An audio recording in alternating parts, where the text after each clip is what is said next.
అంగరంగ వైభవంగా తెలంగాణ బోనాలు జరుగుతున్నాయి. చూస్తున్నారు కదా గోల్కొండ కోట ఎంత బాగా ముస్తాబైందో. ఇక్కడ ఉండే అమ్మవారికి భక్తులు మేకలు, గొర్రెలు అలాగే కోళ్లను అమ్మవారికి బలిస్తారు.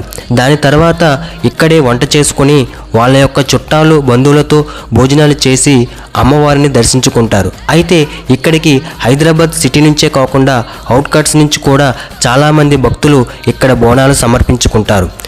బోనాలు తెలంగాణ రాష్ట్ర వ్యాప్తంగా ఘనంగా జరుపుకుంటారు.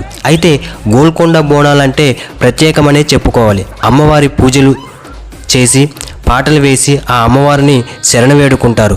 చూస్తున్నారు కదా వర్షం పడుతున్నా సరే లెక్క చేయకుండా భక్తులు అమ్మవారికి బోనాలను సమర్పిస్తున్నారు. మీరు కూడా ఈ బోనాలు చేసుకుంటే కామెంట్ సెక్షన్లో కామెంట్ చేయండి.